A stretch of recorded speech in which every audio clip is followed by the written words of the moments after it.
Talvez quem acompanha as parashiotes de outros rabinos vai ver que tem uma diferença entre a nossa sequência e a sequência deles.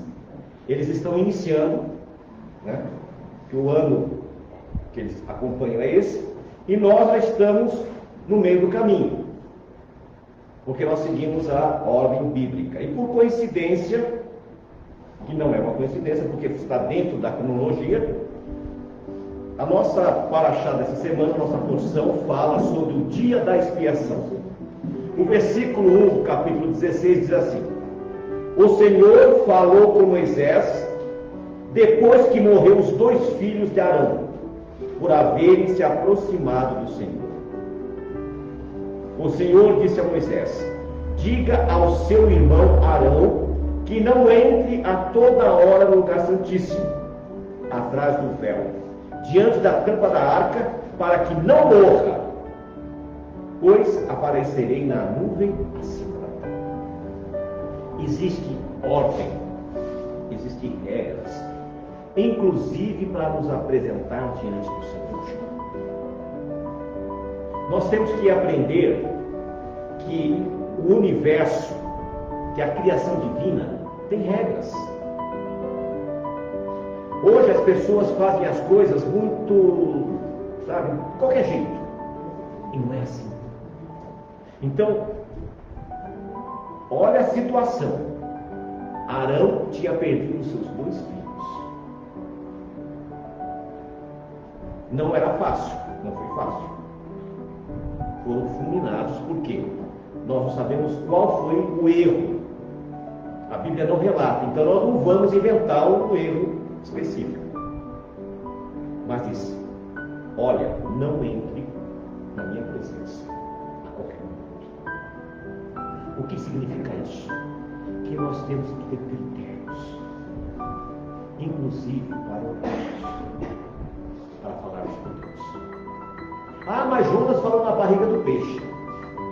Tudo bem, então entra na barriga do peixe e fala. Não é assim. Nós temos que criar métodos e trabalhar em cima daquilo.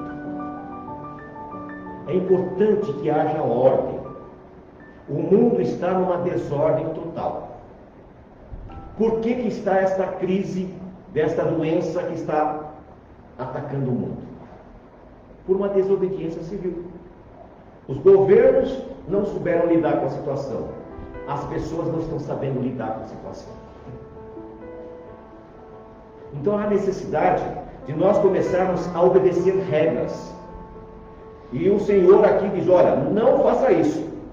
No versículo 3: Arão deverá entrar no lugar santo com um novilho como oferta pelo pecado e com o carneiro como holocausto. Lembra da história que ele fez o bezerro de ouro? Saiu caro para ele, porque esse novilho ele tinha que comprar. A quem mais é dado, mais é requerido. Toda vez que ele entrava na presença de Deus, ele tinha que sacrificar um novilho. Por que era aquilo? Para ele não se esquecer do pecado. As pessoas hoje, elas manipulam e não explicam direito a questão do ofertar. O ofertar não é só dinheiro, mas é você também se ofertar você a Deus, se colocar você como uma oferta viva. E para Arão, até o final da história dele, foi caro, por causa do pecado. Então, nós precisamos entender que aquele novilho era para pagar a conta. O carneiro era uma gratidão, uma oferta de gratidão. Então nós precisamos continuar entendendo o porquê Deus exigia isso dele, para que evitasse que outros fizessem o mesmo erro. Então Deus puniu ele com isso, para que outros não continuassem. Você já imaginou quantas vezes por ano ele entrava no templo? Quantos novilhos ele não tinha que sacrificar? E ele não existia um pé de novilho que ia lá e tirava. Ou ele tinha que ter um plantel ou tinha que comprar para oferecer.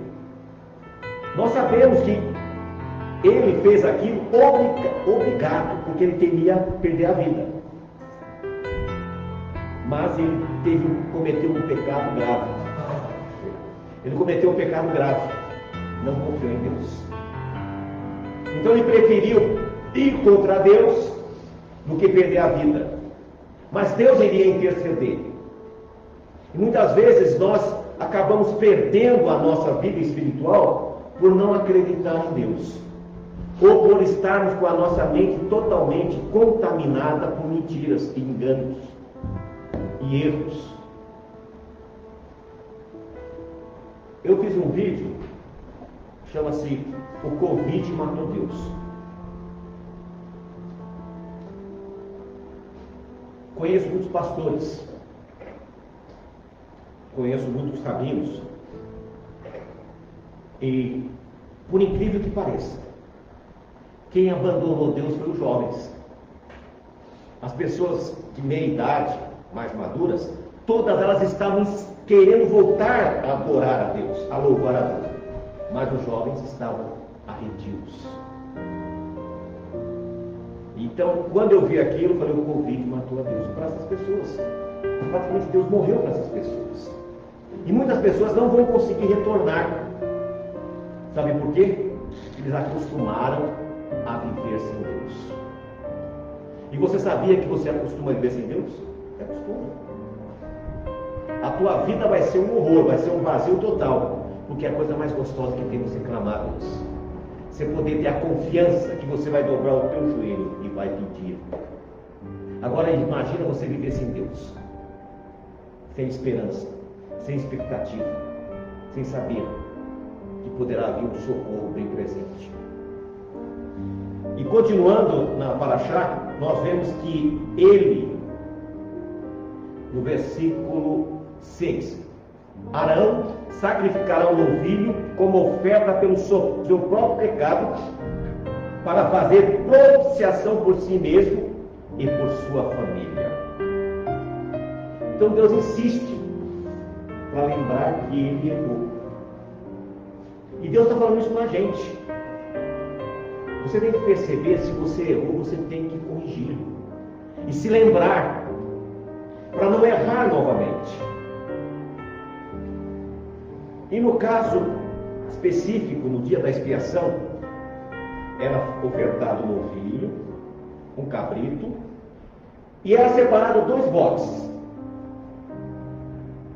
Um bode seria oferecido como sacrifício a Deus. O outro bode seria oferecido a Azazel. Ninguém sabe exatamente o que é ou quem é Azazel. Alguns dizem que era um demônio do deserto. O que se sabe é que se pegava esse bode, que era oferta de sacrifício, de gratidão, de holocausto, oferecia a Deus.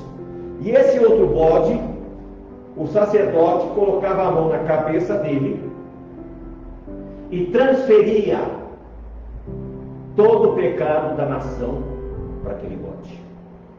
E aquele bode era levado para o deserto. E lá no deserto ele morreria. Alguns afirmam, por que eu digo que alguns? Porque não existe uma definição exatamente desse fato, que ele representa Satanás. Não que Satanás tira o pecado do mundo, mas que Satanás vai levar sobre as suas costas todo o pecado da humanidade que ele provocou. Quando for feito o acerto de contas no fim do milênio, ele será lançado no lago de fogo. E é justamente lá, é essa situação por ele ter levado a humanidade ao pecado, que era simbolicamente levado esse bode. Por que eu estou dizendo desta maneira? E não dizendo, é assim, porque tem que ser isso. Porque nós não podemos determinar coisas que a Bíblia não esclarece com clareza. O achismo é muito perigoso. Então, a Bíblia dá essa situação. E o que acontecia nesse dia? Toda a nação tinha que jejuar, se vestir de saco, clamar por perdão. Esse era o propósito. Então Deus estabeleceu questões visuais, porque eles viam tudo aquilo, viam aquele sacrifício de animais, viam aquela cena dos bodes, e agora viam também que eles estavam abrindo o seu coração, para mostrar para aquelas pessoas quão terrível é o pecado, quão difícil é o pecado e quão terrível é o pecado. E assim era o dia da expiação, e é o que nós estamos chegando, né?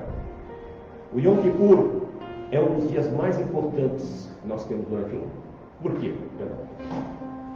O Yom Kippur, ele tem uma coisa interessante. Quando você começa, você pensa, vou ter que passar o dia inteiro sem comer, ele já fica preocupado, né? Teve um irmão que chegou agora e falou, como é que a gente vai fazer amanhã? Porque eu tenho medo de ficar sem jantar e isso acontecia com todos, acontece com todo mundo. Pelo contrário, quando você começa a praticar o jejum, quando você termina, dá a impressão que você tirou um caminhão das suas costas. Dá a impressão que você está leve. Agora, para aqueles que nunca fizeram, então aqui eu vou dar algumas dicas. Deus não quer sacrifício. Deus quer dedicação. Algumas pessoas que têm algum problema de saúde, então não force a situação. Vá até onde está.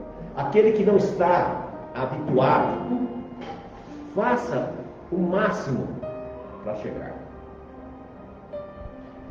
As primeiras vezes que eu fiz, era uma coisa terrível, uma tortura. Eu sofri o ano inteiro por causa do jejum. De repente a coisa entrou no ritmo, então hoje para mim é uma coisa prazerosa. Também, ontem eu já falei isso na live, vou falar hoje. Muitas pessoas estão chegando agora na congregação, estão conhecendo a gente agora. E alguns começaram a trabalhar agora, outros não se organizaram, né? E aí o que acontece? O que fazer? E aí o que fazer? Nós não podemos exigir que as pessoas façam uma coisa que ela não pode.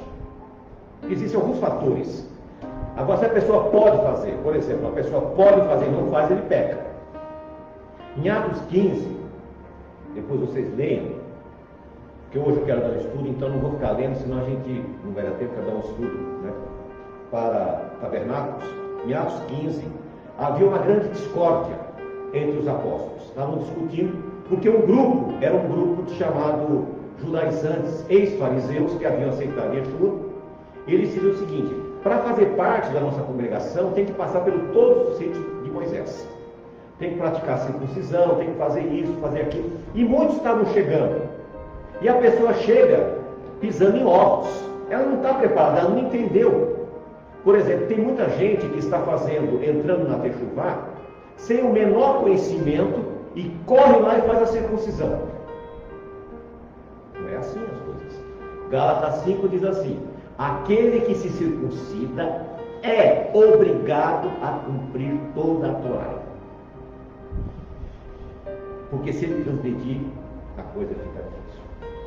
Então o que significa isso? Quando você chega, então você vai aprendendo, você vai conhecendo a palavra, você vai estudando a palavra, você vai colocando a tua vida em ordem, você vai colocando as coisas no seu devido lugar. Você tem um tempo todo para se preparar para as próximas festas, para se preparar para o próximo Yom Kippur. Você não vai perder a tua salvação simplesmente porque você está impossibilitado de cumprir esse mandamento. Dentro do que eu estou dizendo. Agora, se é negligência, se é opção, aí é outra situação. Por exemplo, eu estava conversando com o rapaz, ele vai estar aqui com a gente. Ele está vindo do Rio Grande do Sul. E ele disse, olha, eu vou ter que trabalhar. Ele trabalha por conta. Mas eu vou viajar na sexta-feira para vir para cá. E eu não vou conseguir cumprir, honrar o meu compromisso. Por quê? Porque ele conheceu a Techuvá agora. Então como é que eu vou pegar? Não, você tem que vir aqui, porque senão você vai para o inferno. Eu não estou criando leis, não estou autorizando, estou usando o que a Bíblia fala. Então em Atos 15 diz o seguinte, nem os nossos pais conseguiram carregar as obrigações que foram impostas. Então não vamos colocar essas pessoas que estão se achegando agora, isso. Aí ele estabelece ali 4 princípios. Atos 15, vocês estudem lá. 4 princípios. E, aos sábados, vão à sinagoga aprender. É isso que está funcionando. É o que vocês estão fazendo, vocês estão vindo aprender. Então hoje nós vamos tratar de alguns aspectos sobre a questão do batismo, que é uma coisa que deixa as pessoas em dúvida. Então nós vamos trabalhar nesse aspecto. Vamos ver o que a Bíblia fala, não o que eu falo. Porque a Bíblia diz, maldito o homem que confia no homem. Então não confie no que eu falo. Faça como os bereanos, confia no que está escrito. Aí nós vamos estar com o coração pronto. Mas continuando dentro da porção de hoje, então nós vemos a necessidade que havia de um ritual severo. Arão tinha que vestir totalmente de linho puro branco, significando a pureza do Messias. Então havia várias regras. Hoje já não temos mais essas regras. Em primeiro lugar, porque não temos o templo. Não tendo o templo, não dá para fazer aquele sistema de regras de sacrifícios. Mas nós podemos jejuar. Nós podemos orar. Nós podemos pedir a Deus o perdão. A Bíblia diz que são sombras, mas o corpo é uma cheira. Como está lá em Colossenses capítulo 2, versículo 16, que diz assim, ninguém vos julgue por causa de comida, bebida, lua nova ou sábados. Tudo isto são sombras que apontam para o Messias.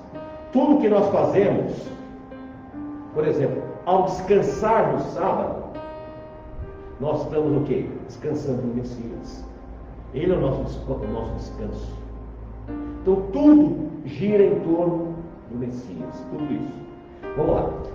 O capítulo 17 vem falando sobre a proibição de comer carne com sangue. Não há muita dificuldade para entender. É muito simples. Você não pode comer carne com sangue. Vocês têm consciência disso? Ou não? Mais ou menos. Então nós temos os irmãos vampiros ali atrás. Né? Eles gostam de um sanguinho, um churicinho. Né?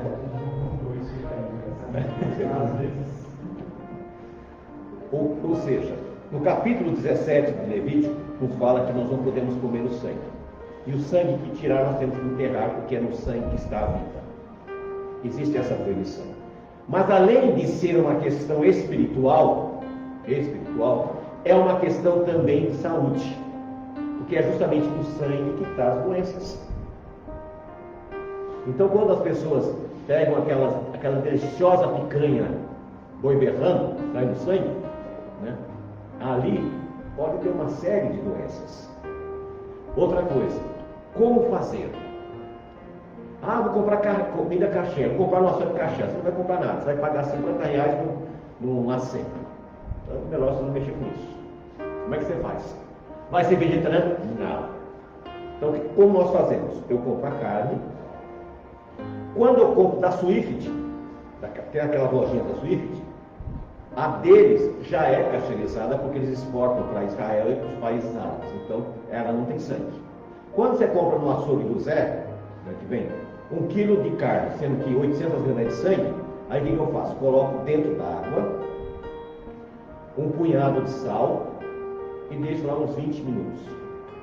O sangue desce todo. Aí a carne pode ser consumida. Sai até a sujeira da água. Sai tudo, a água fica esquisita, fica cebosa. E outra coisa, depois que você acostumou a comer a carne sem o sangue, você não consegue mais comer o bife com sangue. Fica pegajoso. Então, essa é a questão do sangue. Aí talvez tenha aquela pergunta, mas os testemunhas de Jeová, eles não fazem transfusão, tem alguma coisa a ver? Não, o texto não fala isso. O texto fala em comer o sangue. O teu sangue tem a vida. No caso da transfusão, não existe esse processo de comer. É um processo, né, que hoje é muito criterioso, por sinal. No passado nem era tanto. Muitas pessoas pegaram doenças, hoje já não. Okay? Agora, no capítulo 18, vai falar sobre relações sexuais ilícitas. Então, aqui dá uma lista de todo tipo de sexualidade indevida. Não vamos nos prender a isso, porque aqui é longo. Não pode com a mãe, não pode com o pai, não pode com o filho, não pode com a sogra. Também com a sogra não podia mesmo, né? O camarada dele tem que ser apedrejado, né? Então aqui não pode com ninguém. Então tem que ter cuidado, né? Aqui Moisés, não sei porque escreveu isso. Mas, então aqui no capítulo 18, dá a relação da sexualidade. Como se controlar. Então aqui tem as respostas que as pessoas perguntam, né? No capítulo 19, fala de diversas leis. Disse ainda mais o Senhor a Moisés: diga o seguinte a toda a comunidade de Israel: sejam santos, porque eu, o Senhor, o Deus de vocês, sou santo. Então Deus chama você para ser santo. E ele se iguala quase a você, que eu sou santo, então tem que ser santo, né? Respeite cada um de vocês a sua mãe e seu pai, e guarde os meus sábados. No versículo 3, né? Está tão pequenininho aqui que eu nem chamo. Respeite cada um de vocês a sua mãe e seu pai, e guarde os meus sábados. Eu sou o Senhor, o Deus de vocês. Presta bem atenção na força desse texto. Respeite, né? Está lá nos 10 mandamentos. Honra teu pai e tua mãe e guarda os meus sábados, porque eu sou o Senhor. Ele ainda bate carimbo e assina a importância de honrar os pais e mães, né? É o único mandamento que diz que vai prolongar a vida do indivíduo. E aí ele bate o carimbo dizendo: eu sou. Não se voltem para os ídolos, nem façam para si deuses de metal. Eu sou o Senhor, o Deus de vocês. Nós temos uma tendência enorme para a idolatria. É nato do ser humano. Principalmente quando é uma coisa meio desconhecida.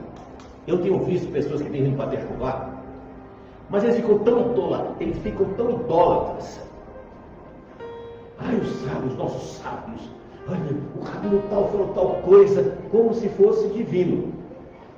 Com todo o respeito que todos merecem, mas normalmente este indivíduo sequer leu a obra daquela pessoa, sequer conhece a história, mas só porque ele é. Então a idolatria é uma coisa muito perigosa. Idolatram pessoas, outros idolatram objetos, idolatram sonhos, idolatram maridos, esposas, namorados. Então a idolatria é um pecado que Deus repugna, Deus não quer, não é?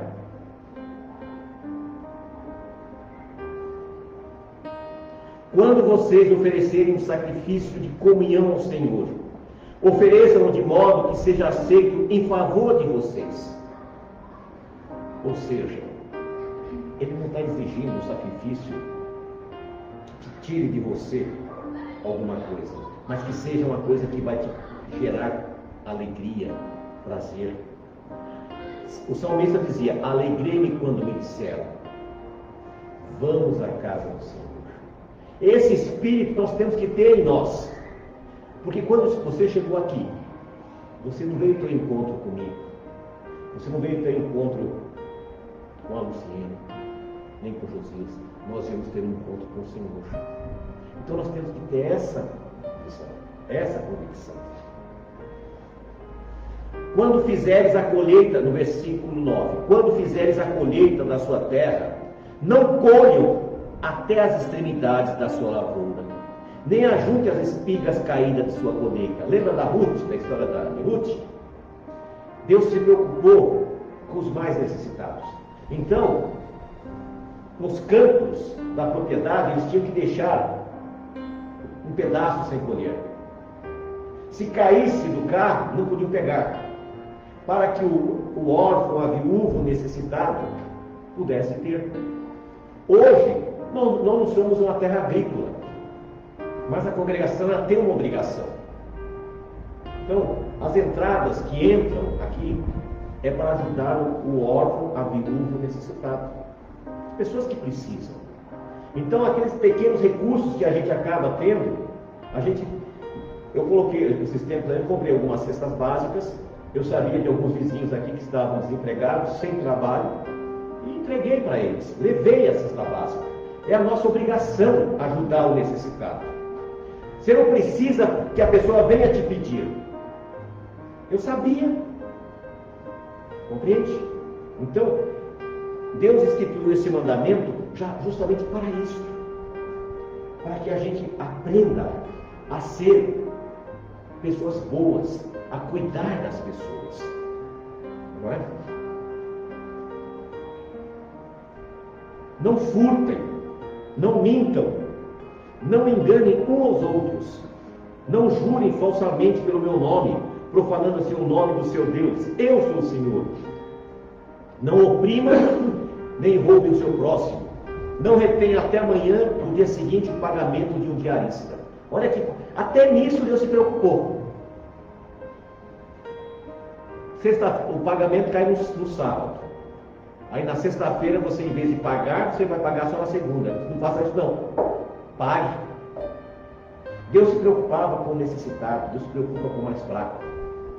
Então é uma lição que nós temos que aprender. Não é? Não amaldiçoe o surdo, nem ponha pedra de tropeço na frente do cego. Mas tenha o seu Deus, mas tema o seu Deus. Eu sou o Senhor. O que significa isso aqui? Não amaldiçoe o surdo. O surdo não vai ouvir. E não coloque pedra na frente do cego. O que significa isso? Alguém pode me ajudar a interpretar esse texto? Acho que um pouco com bullying, né? Com tirar sarro, né? Ô, surdo! Não zombe das pessoas. Não atrapalhe a vida das pessoas. Né? Seja, sabe? E tem pessoas que vivem atrapalhando os outros, né? Tem pessoas que são especializadas em atrapalhar a vida dos outros. Então não faça isso. Então você percebe que Deus cuida de todos os detalhes da nossa vida. Você percebeu que nós estamos fazendo uma geral, Deus está falando de tudo. Da questão do sacrifício, da questão das relações sexuais, das questões da convivência diária, de trabalho, de dinheiro, né? De bullying, como ele disse. Não guardem ódio contra o seu irmão no coração. Antes, repreendam com franqueza o seu próximo, para que por causa dele não sofram as consequências de um pecado. Não procure a vingança, nem guarde rancor contra alguém do seu povo, mas ame cada um o seu próximo como a si mesmo. Eu sou o Senhor. Nós sabemos que o rancor causa câncer. Pessoas rancorosas, elas têm mais tendência para ter câncer. Eu já sabia disso. Não faça isso. Tem algum problema, alguma discórdia? Sabe o que você faz? Tenta resolver. Porque às vezes não é nem aquilo. Às vezes você criou um cavalo de batalha e não existe aquilo. A pessoa não está pensando aquilo. Então resolva. Deus é bem prático. Resolva essas situações. Não procurem vingança, nem guardem rancor contra alguém do seu povo, mas amem cada um o seu próximo com a si mesmo. Eu sou o Senhor. Obedeçam às minhas leis. Outra coisa interessante, não cruze diferentes espécies de animais. Não se pode fazer esse estudamento. Não plantem duas espécies de sementes na sua lavoura também. Essas coisas que eles fazem aí, de misturar, não se pode. É problemático isso. Tá? Não usem roupas feitas com dois tipos de tecido. Continuando, vamos para frente agora. Isso aí está me matando. Não comam nada com sangue. Outra coisa, não pratiquem adivinhação e nem feitiçaria. Eu estou lendo no versículo 26. A maioria das igrejas por aí chamam, não, tem um profeta, não é profeta, é adivinho. Olha, o senhor tem alguma palavra para mim? Tem alguma coisa para mim? Isso é adivinhação, isso é pecado. Não podemos ir atrás disso. E é interessante, né, irmão, que é colocado junto com o sangue. Exatamente. Ou seja, muito provavelmente na época, os adivinhos, os feiticeiros, eles comiam sangue, eles bebiam sangue, né? Sangue para fazer isso. Para fazer esse ritual. Interessante isso, você percebe, né? Outra coisa, não corte o cabelo dos lados da cabeça, nem aparem as pontas das barbas. Usando esse texto, então, a pessoa deixa o braço desse tamanho e não faz. Aqui nós temos que explicar o que acontecia. Os sacerdotes, eles colocavam a tigelinha aqui e faziam aquilo assim. E faziam desenhos na barba. Para ofertar ao seu Deus. Era uma oferenda que eles faziam, aquela aparência. Os egípcios rapavam todos os pelos. Os assírios, se vocês verem na internet, eles tinham uma barba toda assim, sabe, toda trabalhada. Deus não queria que eles se parecessem com o ímpio. O que significa? Nós, como servos de Deus, não temos que nos aparentar com o ímpio. E tem pessoas que gostam de copiar, né? Aí imagina a Lu chegar aqui com o cabelo a metade amarelo, a metade verde, né? Então, tudo bem, tem pecado, mas não precisa, não há necessidade disso. Então são coisas que nós temos que evitar a aparência do mal. Então essa questão do cabelo é mais ou menos isso. Aí olha que coisa interessante. No versículo 28, não façam cortes no corpo por causa dos mortos. Na época a pessoa morria, a pessoa se retalhava toda. Então não faça isso. Nem tatuagens em si mesmos. Eu sou o Senhor. Está no versículo 21. Não adianta perguntar, pode fazer tatuagem? Não.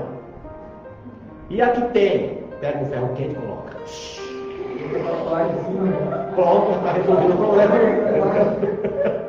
Já resolvi o problema de vocês, não é? Então, a Bíblia diz que não pode, não sou eu que vou dizer que pode.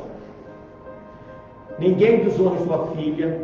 Aí no versículo 30, guardem os meus sábados. Percebe que Deus ele vai insistindo com eles. Guarde o meu sábado, guarde o meu sábado, para que as pessoas não esqueçam. Olha só como é a importância disso. No versículo 31, não recorram aos médiuns, nem busque a quem consulte espíritos, pois vocês serão contaminados por eles. Eu sou o Senhor vosso Deus. Não recorram aos médiuns. Ah, mas eu nunca fui num centro espírita, mas na igreja pentecostal você vai, né? Ô irmã, tem uma palavrinha para mim aí? Tem uma coisa para mim. É a mesma coisa, é consulta médica. O que acontece com a pessoa? Vai pegar o espírito maligno que está naquela pessoa. Lembra que lá em Paulo teve um problema semelhante com isso? Que tinham duas profetisas que ficavam profetizando. Esses são homens de Deus, realmente eles são homens de Deus, e Paulo expulsou, e eram demônios. Então nós não podemos ter esse tipo de contato. Versículo, olha que bacana aqui, versículo 32. Levantem-se na presença dos idosos, honrem os anciãos, temam o seu Deus, eu sou o Senhor. Respeitar os idosos é o Eterno que mandou. Está aqui na palavra. Então você percebe que nós temos um manual completo de como lidar com essa situação, como viver melhor, como ter uma vida mais digna, o que eu posso e o que eu não posso fazer. A Bíblia nos responde, não sou eu que tenho que responder, mas a Bíblia que tem que responder. Quando um estrangeiro viver na terra de vocês, não o maltratem. O estrangeiro residente que viver com vocês deverá ser tratado como natural da terra. Ame-no como a si mesmo, pois vocês foram estrangeiros. ele volta a maneira que você gostaria de ser tratado, trate os outros. Percebe? Muitas palavras chavões que nós vemos hoje é da Bíblia, está ali, não é novidade nenhuma. Versículo 35. Não usem medidas desonestas quando medirem comprimento, peso ou quantidade. Use balanças de peso honestos, tanto para cereais quanto para líquidos. Eu sou o Senhor vosso Deus, que tirei da terra do Egito. Até nisso Deus se preocupou. Vou contar uma experiência rapidinho. O dia que vocês forem aqui no fundo da minha casa, vocês vão olhar no meu terreno do lado, eu tenho um container de 1000 litros. Eu vendia 2.000 litros por semana de um produto. E de repente eu não consegui, comecei a perder venda. Aí eu descobri o que estava acontecendo. O meu concorrente comprava produto desviado e ele vendia 900 ml por 1 litro. Ele já tinha 10% de vantagem na quantidade e além disso já comprava de um produto desviado voltado com um valor ínfimo, muito pequeno. E aí o que eu fiz? Não posso perder o negócio. Vou fazer igual? Eu conheci o texto. Tive que tirar. Eu tentei explicar para os meus clientes que eles estavam comprando produto de origem incerta e pegando menos quantidade. Eles preferiram continuar comprando aquilo e eu tive que tirar o produto de mim porque eu não posso fazer aquilo. Perdi muito dinheiro, mas garanti a minha salvação. É isso que mais me importa, né? E finalmente, capítulo 20. Punições para o pecado.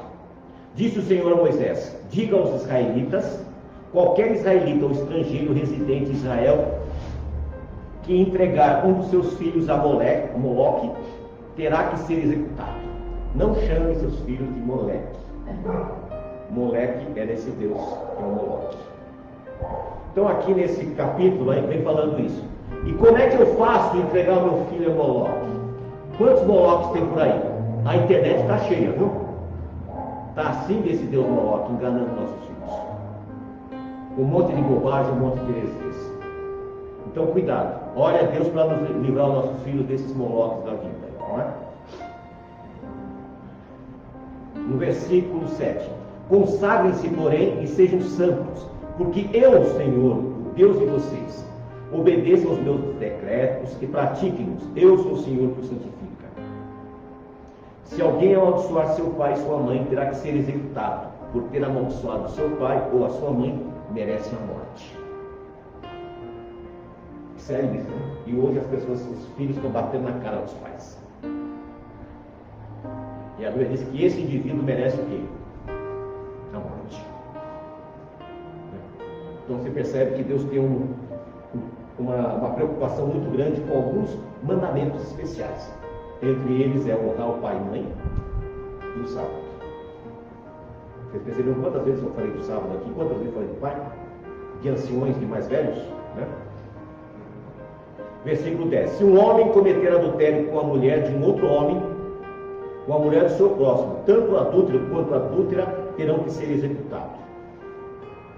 Se um homem se deitar com a mulher de seu pai, desonrou seu pai. Tanto o homem quanto a mulher terão que ser executados, pois merecem a morte. Se um homem deitar-se com a nora, ambos terão que ser executados. O que fizerem depravação merece a morte. Voltando aqui, lembra da história da mulher adúltera que foi levada para Yeshua, lugar? A Bíblia diz que ele estava escrevendo. A única vez que aparece na Bíblia Jesus escrevendo alguma coisa é nesse texto. E aí, não se sabe o que ele escreveu. Ele olha e alguma coisa aconteceu que todo mundo começou a ir embora. E ele pergunta para a mulher: onde estão os teus acusadores? Todos foram embora. Ele diz: eu te condeno. Vá e não peques mais. Mas o texto da Bíblia não diz que ela deveria morrer? Estaria ele quebrando o mandamento? Não. Sabe por quê? Quem é que estava faltando? Um homem. Como pode ter adultério se não está logo junto? Percebam? Quando a gente vai ler a Bíblia, a gente tem que prestar atenção. Outro detalhe. Muitas pessoas dizem que esse texto não está nos originais, ou esse texto foi em... Não tem nada a ver. Porque Yeshua não estava ali onde é o muro das lamentações. Ele não estava ali. Ele estava onde era o templo de Salomão, que não era ali. E lá tinha terra, tinha areia. Ali é só pedra, mas lá tinha terra, tinha areia. Então, quando as pessoas chegaram, a Bíblia está cheia de contradição. Não está cheia de contradição, está cheia de má interpretação, que são coisas diferentes. Má interpretação é uma coisa, erros são outras. Você pode vir aqui atrás, tem trocentas Bíblias. Pode ir lá no meu escritório, tem todo tipo de Bíblia. Ah, está errado, eu fui comprando para comparar, porque não é possível que um Deus tão maravilhoso, um Deus tão poderoso, poderia permitir que a palavra dele estivesse errada. Ou que ficasse ao léu. Não, foi feito más traduções. Mas está muito certo. E no finalzinho aqui, ele vai continuar falando sobre animais, relações de animais e etc e tal, relações entre irmãos, coisas assim que nós já sabemos, não é? Então, irmãos, para encerrar esse momento dessa paraxá, vocês perceberam a necessidade que nós temos de rever a maneira que nós estamos lidando com a nossa família, com os nossos pais, né? Com a nossa alimentação e com a obediência ao Shabbat. Amém? Kadosh Kem Adonai Tzevaot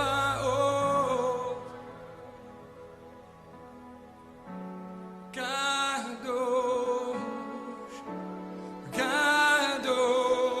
Kem Adonai Tzevaot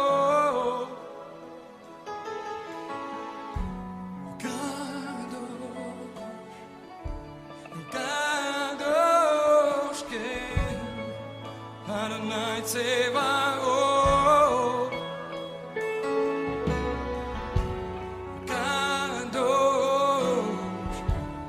Kadosh Kem Adonai Tzevaot